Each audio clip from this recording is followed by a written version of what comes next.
Ugh, ads are such poop. Subscribe to Acast Plus now to skip ads and more for just $1 a month. Click the link in our show notes to learn how. And hey, we're on Patreon too. Your support helps cover the cost of running a podcast. For $2 a month, you can get early access to all our episodes ad-free, plus bonus episodes exclusive to Patreon subscribers only. Visit patreon.com/sacrilegious discourse to sign up now.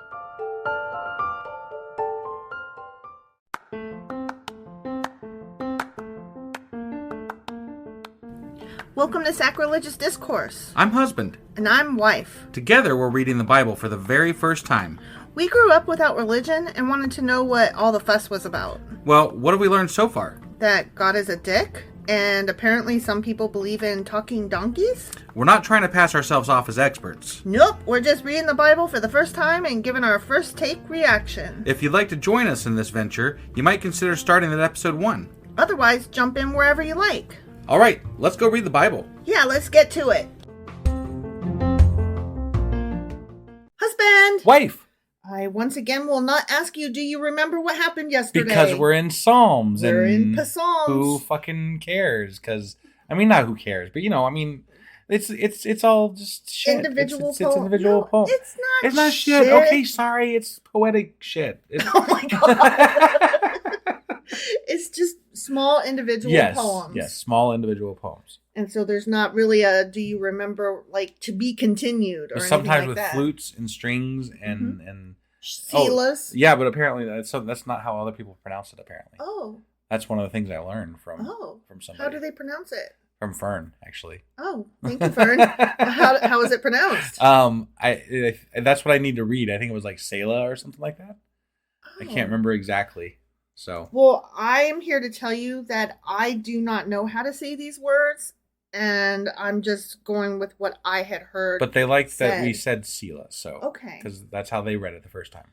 Well, and since, we're reading it for our first time, we pronounced it Selah. Like I said, I don't know how to pronounce anything, but. Selah. There it is. But I did hear a pastor's wife say Selah. Oh. So I'm not entirely mistaken here, I heard somebody else saying that way. Right. Like, I get it. I feel like I'm backpedaling defensive. I'm just saying. So sorry. I was just saying. Selah. Okay. That's all. I'll probably still say Selah. Okay. Just because it's what I'm used to, and then I'll spend the whole rest of the time being like, wait, what? Wait, what? I just thought I'd throw the correction out there real quick. The last of Sheila. Yeah. What? So anyway, that was we did yesterday. We did Psalms chapters. Let's see, that was 3 through 5. Mm-hmm. And today we're going to be reading Psalm 6, 7, and 8. All right, let's go do this. Okie dokie.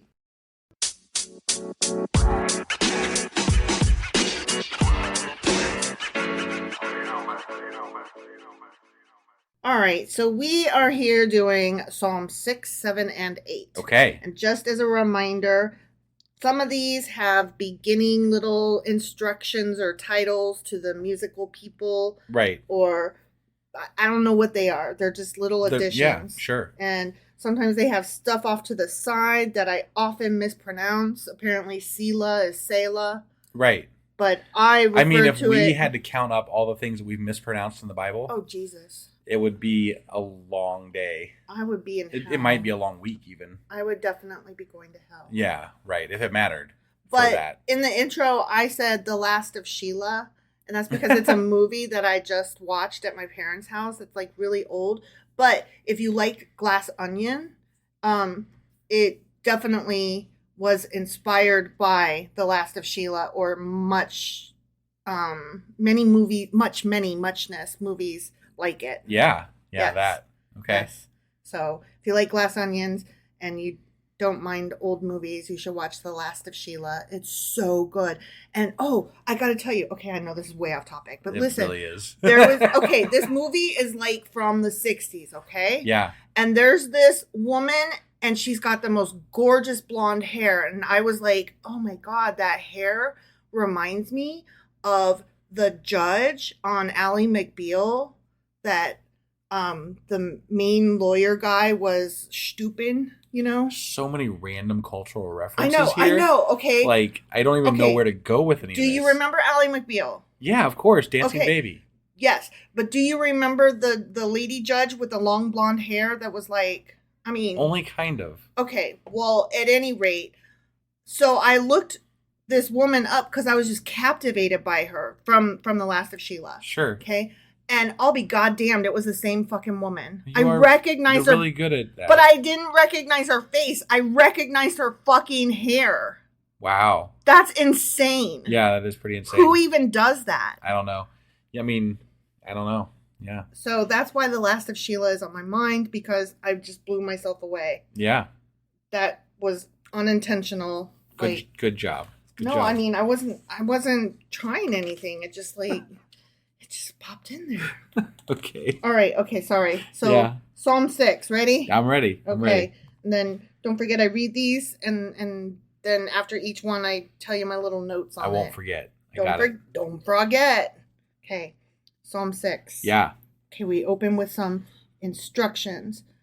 For the director of music with stringed instruments. Stringed instruments. And jeez. String Wow. I instruments. can't talk. According to Sheminith, a psalm of David.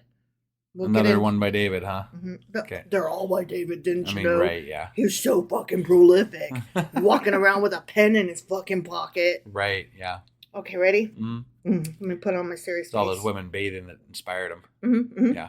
O Lord, do not rebuke me in your anger or discipline me in your wrath. Be merciful to me, Lord, for I am faint. O Lord, heal me, for my bones are in agony. I got my bones, they hurt. My soul is in anguish. How long, O Lord? How long? I don't know. Turn, O Lord, and deliver me. Save me because of your unfailing love. No one remembers you when he is dead. Who praises you from the grave? Wait, don't you live... Isn't there afterlife? Isn't that a thing that happened even in Judaism? I think it depends Although on the I don't day. think... But that's difficult because we read something earlier that Yeah. these were written 400 to 600 years after the birth of Christ, right? Mm-hmm. Something like that. And so that would mean that there is already an idea of afterlife in Judaism as well as Christianity. Mm-hmm. So that's it. I mean, people would technically remember God after death, right? Mm-hmm. Yeah. I'm just saying. No, maybe. I follow you. Okay. Yeah, I'm not sorry, sure. I didn't mean to. Yeah. But no, it's interesting. Sorry, I know we're in the middle of one here. Yeah. But it's interesting that you mentioned that Christianity was already a thing when these were written, because a lot of these are God stuff that's Jesus-y. Right. So I don't know if you're aware of that. I mean, I wasn't exactly. I mean, I don't know enough about them to know exactly what this is all about, other than their poems, mostly written by David or whatever. Hypothetically, even though they weren't, right? But at least according to scholars and what have you, right? So, right. Whatever. They're psalms. They're psalms. They're psalms, psalms, if you will. Yeah. Or even if you want. Right. I am worn out from groaning. Yeah, you are. All night long, I flood my bed with weeping and drench my couch with tears. My eyes grow weak with sorrow. They fail because of all my foes. What do you think a couch looked like back then? What do you think a couch that was flooded with weeping looked like? Yeah, that's true. How many foes do you have in your life? Well, David had quite a few. He did. If this is David. He was a fucker. Talking. That is true. Well, I only have a couple foes. And I could name them because there's only a couple. But I'm not gonna. Right. How many foes do you have? Not many. I mean, at least the same couple I got, right? Yeah.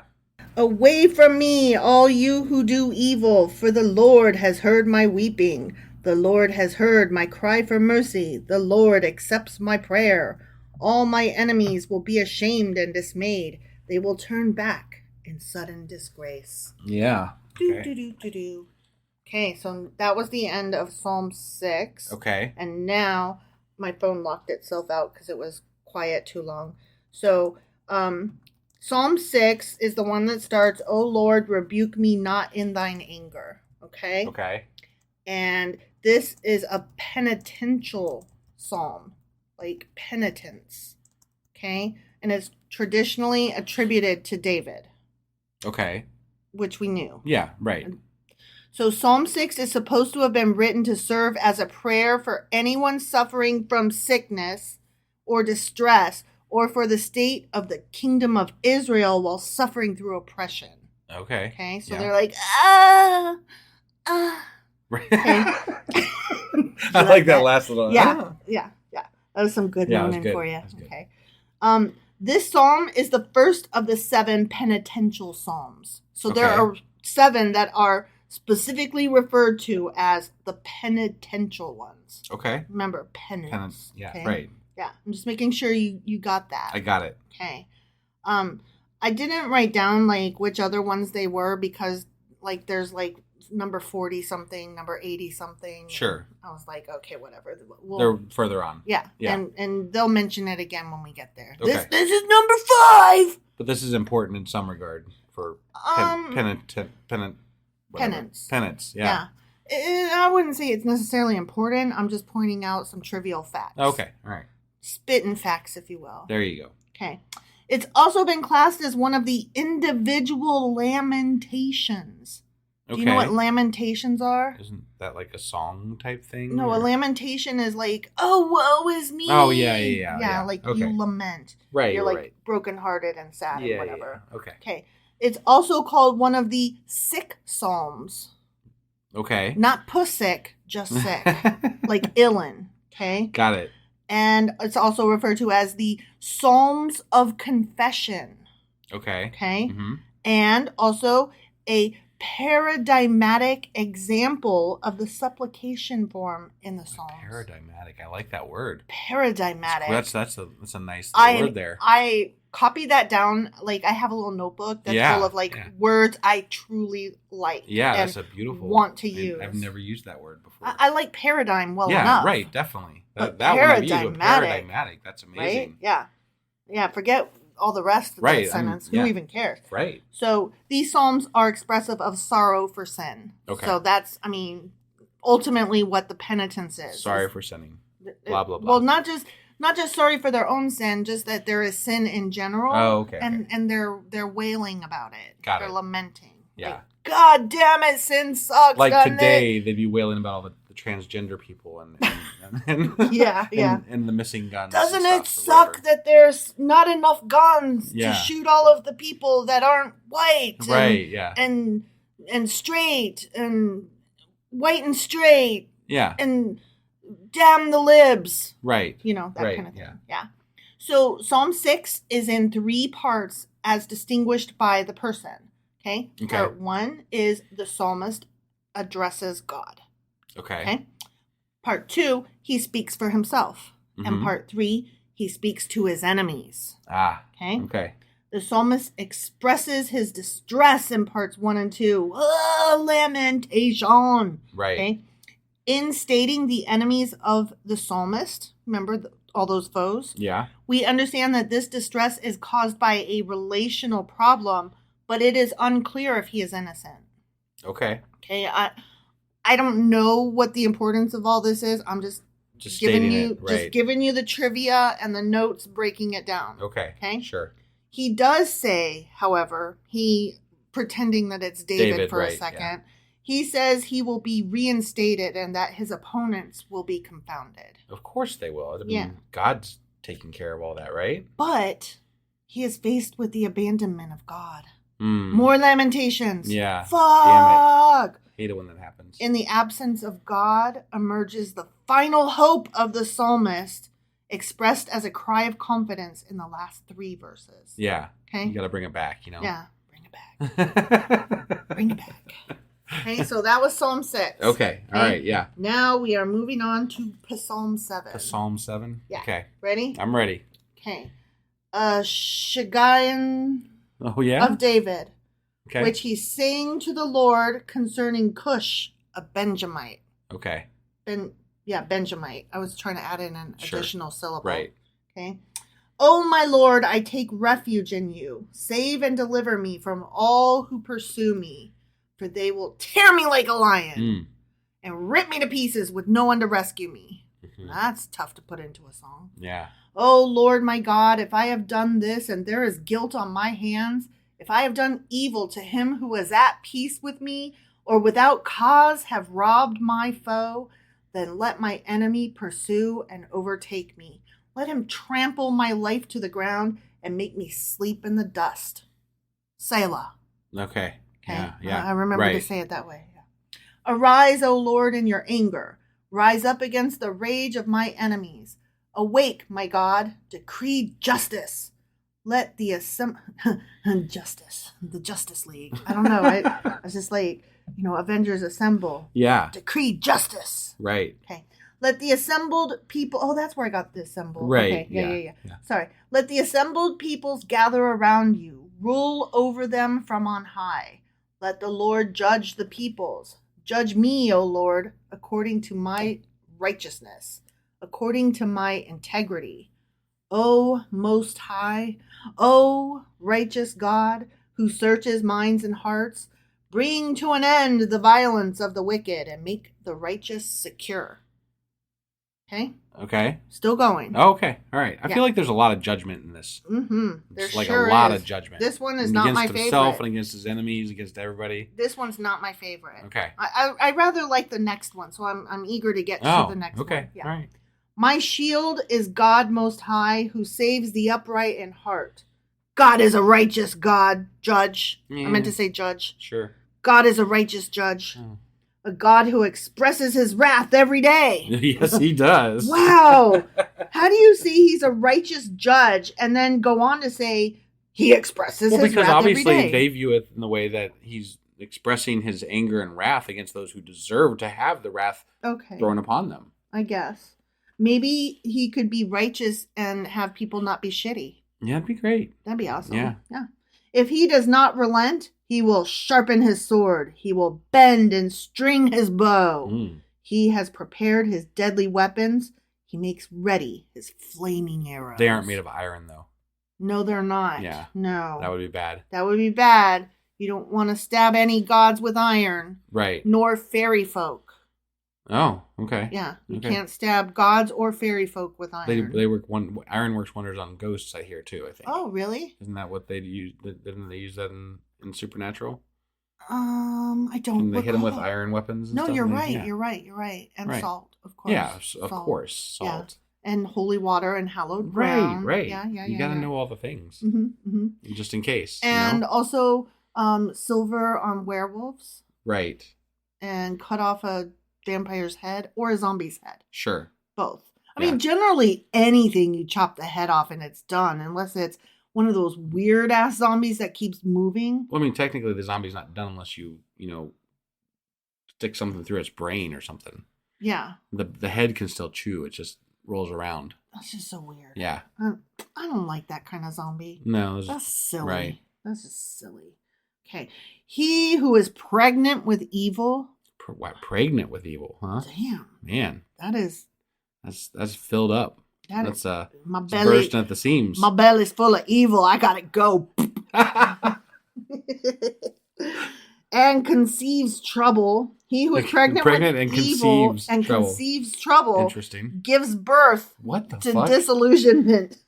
I'm a little disillusioned right now. I really like that phrase. Yeah, that's interesting. I'm going to say it again. Ready? Yeah, I'm ready. He who is pregnant with evil and conceives trouble gives birth to disillusionment. Yeah, I like that. That's a good phrase. Yeah. He who digs a hole and scoops it out falls into the pit he has made. Don't dig your own grave. Why would you fall into the pit you just made? Because you dug your own grave. You reaped what you sowed. But you think you know to stand away from falling in. You're 6 feet from the edge and thinking it's only 6 feet down. I'm just fucking around. I was just saying the lyrics to a song. I know. Okay. Only I couldn't remember what song. So I know. I kind of fucked it up, but you get me. I get you. Yeah. Okay, so don't dig your own grave. Yeah. Right. The trouble he causes recoils on himself. See? Mm-hmm. So that's exactly what it is. Okay. His violence comes down on his own damn head. Okay? Yep. I will give thanks to the Lord because of his righteousness and will sing praise to the name of the Lord Most High. Okay. So yeah. that was 7. Ready? I'm ready. Okay, we're going to talk about Psalm 7 now. Got it. Yeah. And this one starts, O Lord my God, in thee do I put my trust. Uh-huh. This is a Psalm of David and one of the lamentations of an individual. Okay? Uh-huh. Okay. The message in the psalm is that while the righteous may seem weak, ultimately they will prevail against the wicked. Okay. Okay? Yep. And remember when I said that word Shagayan or Shagayan, and we were like, the fuck is that? Right. Okay. The Hebrew word Shagaim, which appears in the superscription, which is the title-y thing, is of unknown meaning, and perhaps it indicates an emotional song. So we don't know what it means, and we're like, maybe it's some kind of instruction. Got it. Because that's where it is. It's in the instructions. Yeah. Okay. So we don't know. Right. Okay. Okay, so we're going to read Psalm 8 now, and this is the one I rather like. Got it. Okay? Yeah. I think this one's pretty. And also it inspired several hymns. Got it. And one of them I even recognized. Oh, and so really? I'll give you some recommendations at the end if you're interested. Okay. Sure. All right, Psalm 8. For the director of music, according to Gittith, a psalm of David. O Lord, our Lord, how majestic is your name in all the earth. You have set your glory above the heavens. From the lips of children and infants you have ordained praise because of your enemies, to silence the foe and the avenger. When I consider your heavens, the work of your fingers, the moon and the stars, which you have set in place, what is man that you are mindful of him? The Son of Man, that you care for him. You made him a little lower than the heavenly beings and crowned him with glory and honor. You made him ruler over the works of your hands. You put everything under his feet, all flocks and herds and the beasts of the field, the birds of the air and the fish of the sea, all that swim the paths of the seas. O Lord, our Lord, how majestic is your name in all the earth. They are praising the fuck out of God right there. They sure are. Yes, Man, they are. That is some high praise. Yes, it is. Yeah. So Psalm 8 starts, O Lord, our Lord, how excellent is thy name in all the earth. Okay, right. And we're going to get back to that in a second. Okay. Guess who authorship is traditionally assigned to? David. King David. It's crazy. I don't know how you came up with that. I don't know. This psalm opens with a direction to the chief musician to perform upon the gittith. Yeah. Remember I said that? I wanted to ask at the time, but I figured you had some information for me. Mm-hmm. It either refers to a musical instrument or a style of performance, or alternatively, it may allude to persons and places in biblical history. So basically what you're saying is we have no fucking clue. We have no fucking clue, but once again, it's in the instructions. Okay. So it likely has to be instructional. Right. That at least we can guess at. I tend to think that these things are like instructions to do with the music, because all the stuff after it has to do with that's kind of how I take play it. the fucking music. Right. White boy. Play that funky Yeah, music. I got the reference, yeah. Yeah. Okay. So it has been referred to as the Song of the Astronomer. That's why I like this one, because it talks about gazing at the heavens, right, which inspires the psalmist to meditate on God's creation and man's place in it. And I very much like that. That feels very spiritual and pretty to me.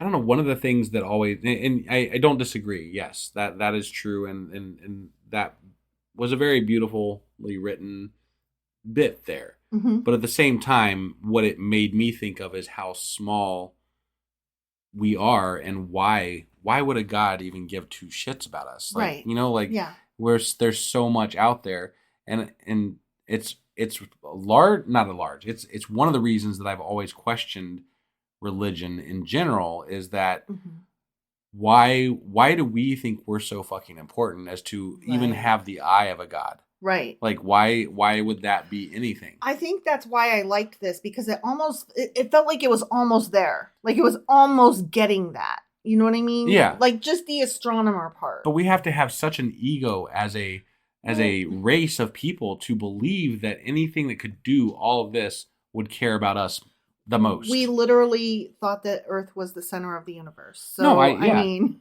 I totally And agree. we literally cannot fathom that we were anything other than the current form we're in. Right. Evolution is right out, like, even though No, there we are see there things, are denominations that will account that do allow for evolution at right, some you're level. right. I'm referring specifically to my parents. Well, I mean, No, I can't help I but get what feel you're that saying. on a personal level. The what do they call it? The creationists. Yeah, the Yeah, creationists. they believe that the Earth is 6,000 years old, and I'm like, you can believe that all you want, silly head. Yep. Okay, so according to one of the Midrash, and remember the Midrash is the writings about the Bible or about the Old Testament. Yeah.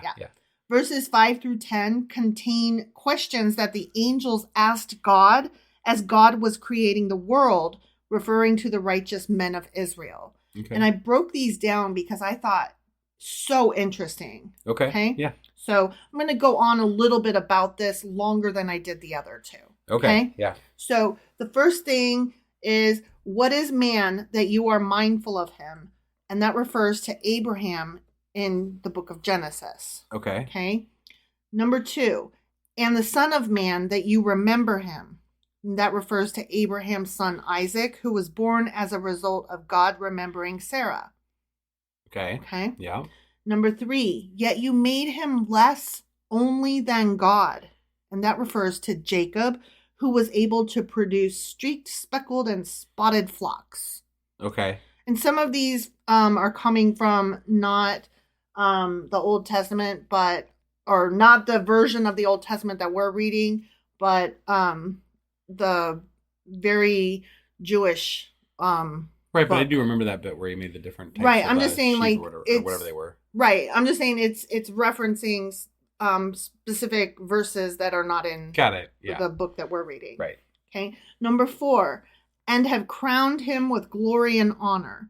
That refers to Moses, whose face shone, and that's in Exodus. Okay. Number 5, you give him dominion over the work of your hands. And that refers to Joshua, who made the sun and moon stand still, from the book of Joshua. Okay. Number 7, you skipped 6. No. Yeah, you did. Oh, I did. You're right. I was looking at that. I'm like, what happened there? Damn. I don't know how to count. Yeah. I don't know how to number. Okay. So, it doesn't matter. I numbered them myself. Like, I didn't copy these. So we're just going to okay, number 6, blah, blah, blah. Okay. Number 7. Okay. There is no number 6. Okay. Yeah. Okay. So number 7, you put all things beneath his feet. And that refers to David, whose enemies fell before him. And that was in the book of 2 Samuel. Sure. Number 8, sheep and oxen, all of them. And that refers to Solomon, who understood the language of the beasts. Remember that? Yeah. And that was in 1 Kings. Okay.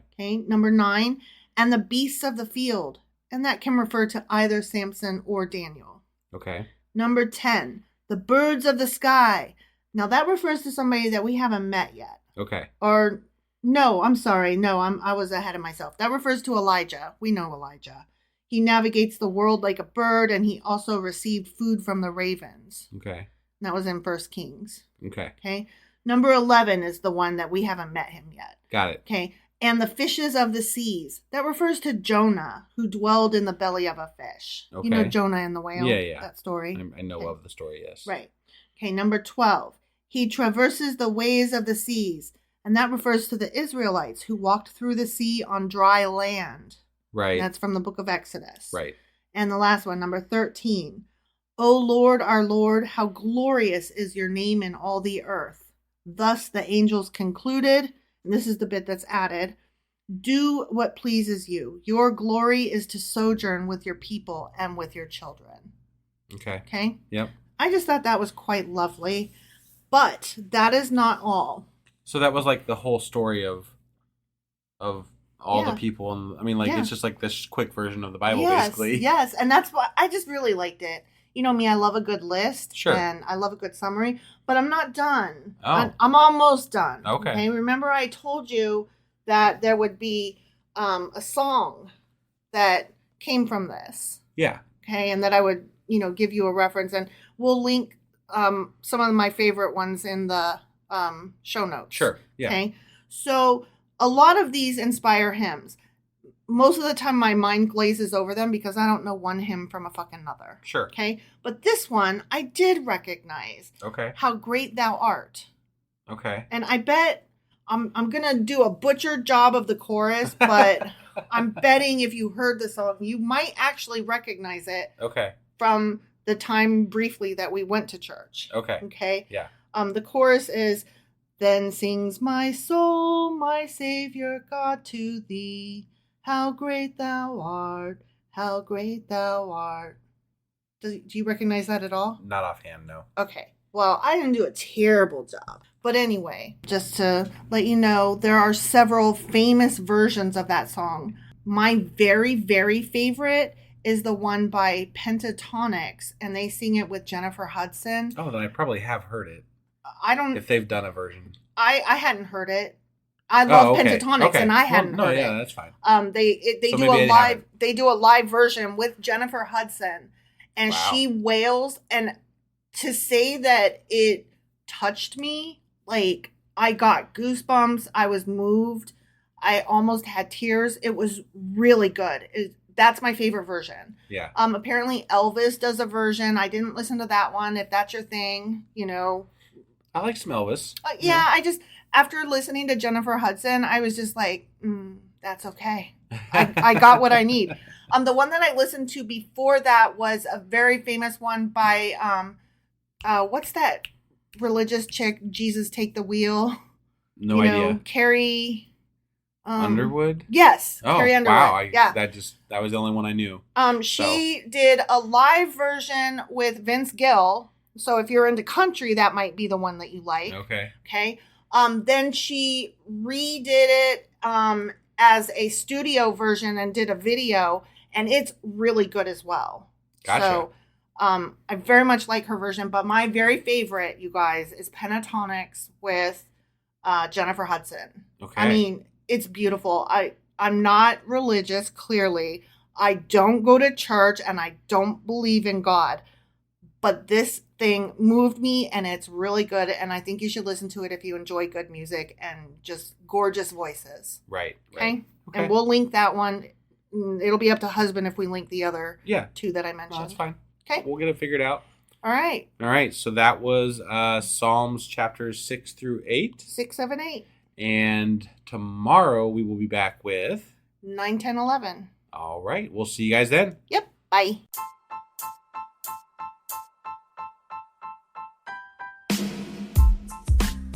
Hey, wife, I guess that's the end? But husband, that's just sad. It doesn't have to be. We are on lots of social media platforms like Twitter. Our handle there is sacrilegious_D. For D's nuts. Oh my God. Stop doing that. Anyway, we're also on Facebook, Instagram, and Pinterest. There's a link to all of our social media sites at our website. Ooh, we have a website? Yeah, it's sacrilegiousdiscourse.com, where you can also find a link to our merch shop. We have a merch shop? Yep, we have podcast-themed clothing, mugs, notebooks, and more, as well as an atheist and science-themed products. Wow, our fans should really go check that out right now. Definitely. They can get in touch with us by sending an email to sacrilegiousdiscourse@gmail.com. But before they do that, we could really use some help. Oh yeah? With what?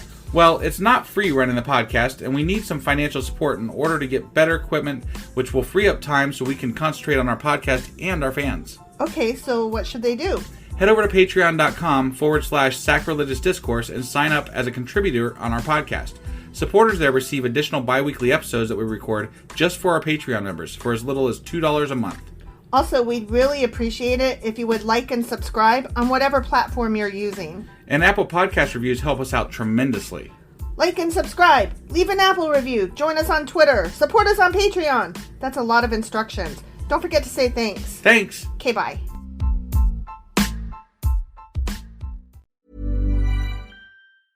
Surgeons keep our hearts beating. They do the amazing, help save lives, and so can you. Your CSL plasma donation can help create 24 critical life-saving medicines that can give Grandpa the chance for his heart to swell when he meets his new grandson, or give a bride the chance for her heart to skip a beat on her wedding day. Every plasma donation helps more than you know. Do the amazing. Help save lives. Donate today at your local CSL Plasma Center and be rewarded for your generosity.